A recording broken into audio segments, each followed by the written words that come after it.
My name is Steph, and I will be narrating Ross GomezPerez's presentation on artist Francisco Goya's Los Caprichos. I will apologize in advance for pronunciation, as Spanish is not my native language, and I am unable to roll R's. The specimen for this presentation is Francisco Goya's set of 80 prints titled Los Caprichos. Los Caprichos is a set of 80 illustration prints made with aquatint and etching, common printing practices for illustrations during their time. It was created in 1797, and this creation process lasted until 1798. These works were published as an album in 1799. They were illustrated, etched, and printed by Francisco Goya. The Spanish title caught Ross's attention at first. Their understanding of the language, practicing at home, and recent studies starting to learn to read drew them to further research the specimen.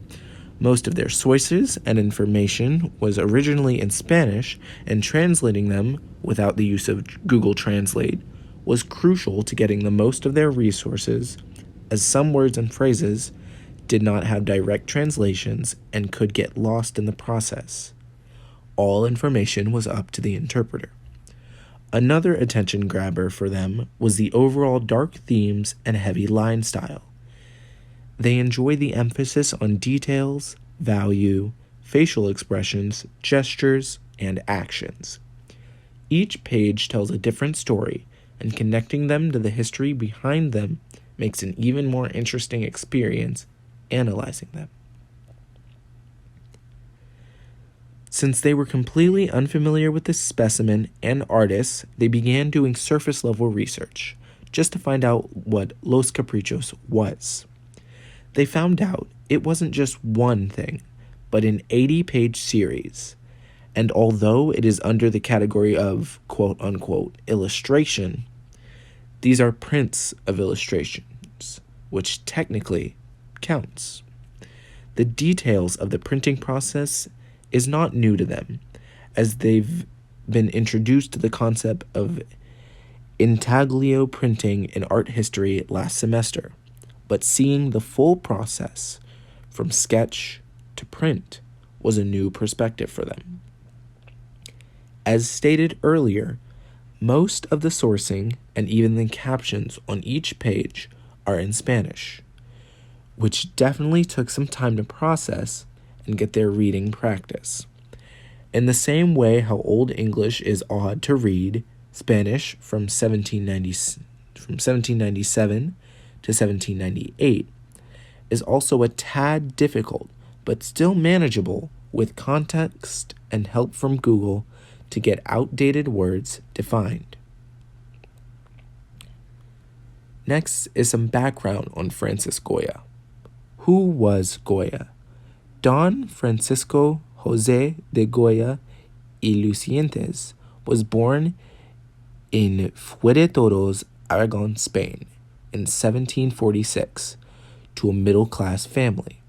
He started studying painting at the age 14, practicing under the teachings of José Luzán y Martínez. He then moved to Madrid, apologies for pronunciation, Spain, to further his education with Anton Raphael Mengs. He is the last of the old masters, being the last of the more successful, reputable, and skilled painters who worked before and around the year 1800. His reputation grew as he became a court painter under the Spanish crown in 1786, making portraits for royals and aristocrats. As time went on, his reputation grew so that he became director of the Royal Academy in 1795, and then Premier Pintor de Cámara, or the Prime Court Painter, in 1799. This position being the highest rank a Spanish court painter could get. In 1793, he developed a severe and undiagnosed illness that made him lose his hearing.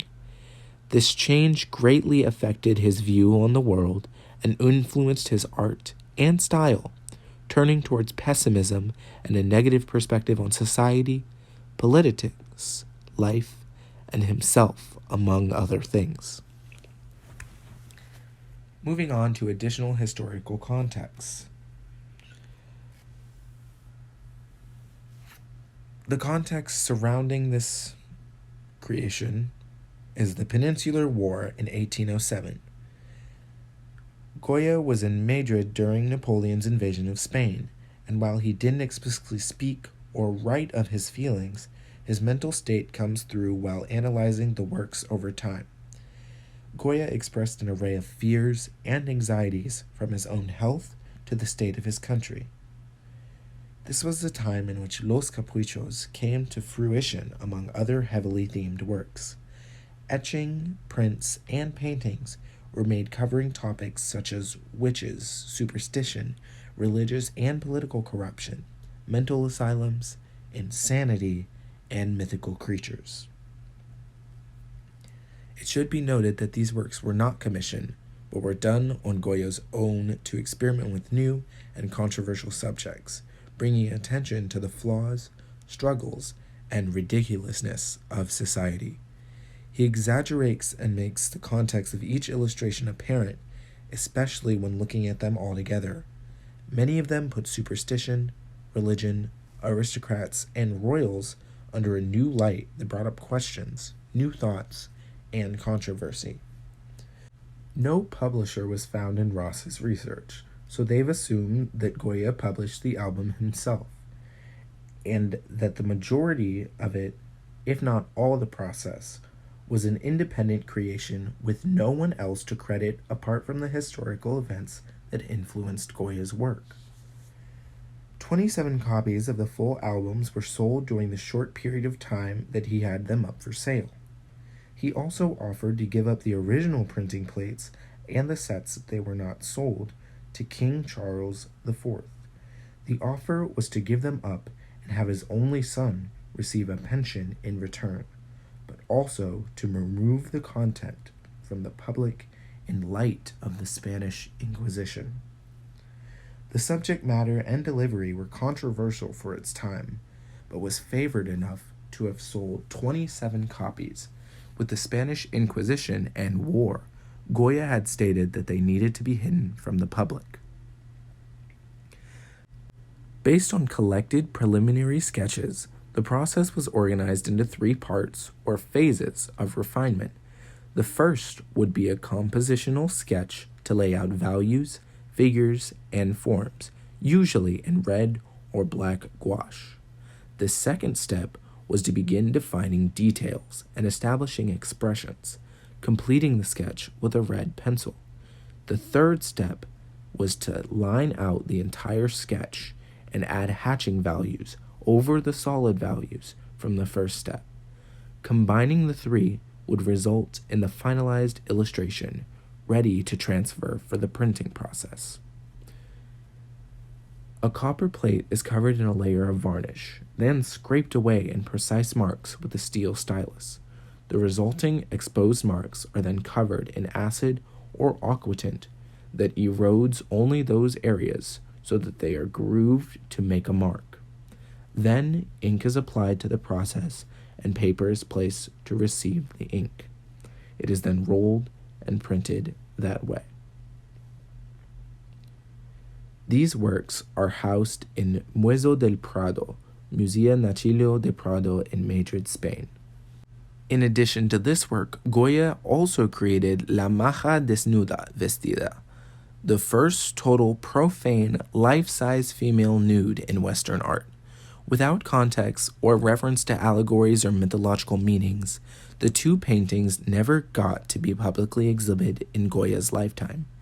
In 1808, they were taken by Ferdinand VII after his fall from power and exile, and in 1813, the Inquisition confiscated both works as they were seen as quote-unquote obscene.